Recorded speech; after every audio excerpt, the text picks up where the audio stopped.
उत्तराखंड के एक छोटे से पहाड़ी गांव चंद्रपुर में दीपक रहता था। चारों ओर ऊंचे ऊंचे पहाड़, देवदार के पेड़ और सुबह शाम बदलते बादल, यही उसकी दुनिया थी। उसके पिता गांव के स्कूल में शिक्षक थे और मां घर संभालने के साथ साथ खेतों में काम करती थी। दीपक बचपन से ही जिज्ञासु था। वह हर चीज के पीछे क्यों और कैसे ढूंढता रहता। गांव में बिजली अक्सर चली जाती थी। रात को लालटेन की रोशनी में पढ़ाई करना दीपक के लिए आम बात थी। एक दिन उसने पिता से पूछा, बाबूजी, क्या ऐसा नहीं हो सकता कि हमारे गांव में बिजली कभी न जाए? पिता मुस्कुराए, हो सकता है बेटा, लेकिन उसके लिए पढ़ाई करनी होगी, मेहनत करनी होगी। यही बात दीपक के मन में घर कर गई। सपनों की शुरुआत। दीपक को पढ़ाई से बहुत लगाव था, खासकर विज्ञान से। जब बाकी बच्चे खेलते, वह टूटे रेडियो, खराब टॉर्च और पुराने पंखों को खोलकर देखता।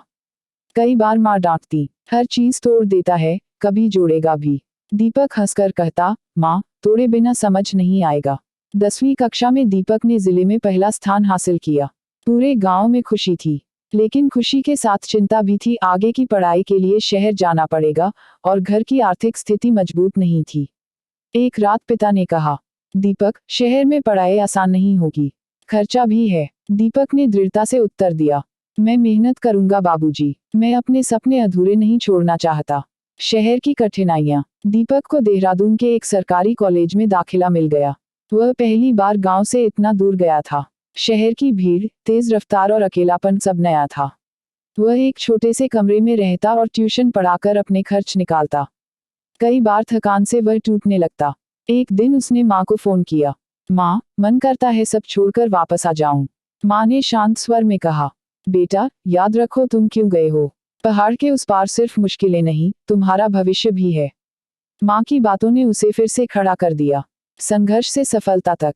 कॉलेज के अंतिम वर्ष में दीपक ने एक प्रोजेक्ट पर काम शुरू किया, कम लागत वाली माइक्रो हाइड्रो पावर यूनिट, जो पहाड़ी नदियों से बिजली पैदा कर सके।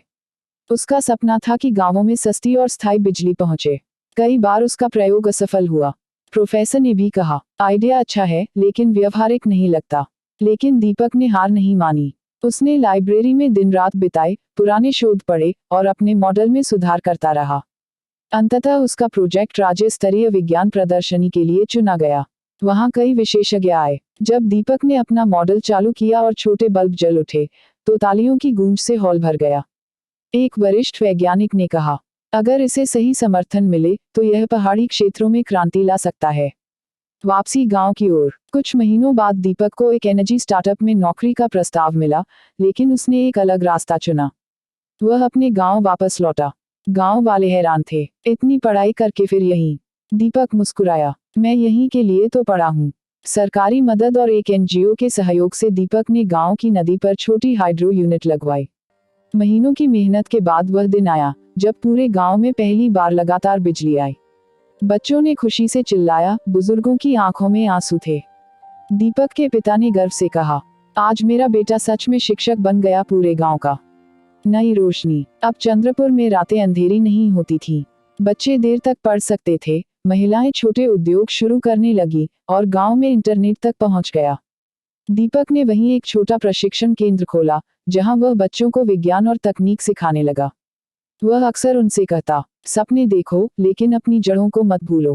पहाड़ अब भी वैसे ही थे, लेकिन उनके बीच एक नई रोशनी थी, उम्मीद की, मेहनत की और उस सपने की, जो पहाड़ के उस पार जाकर फिर लौट आया था।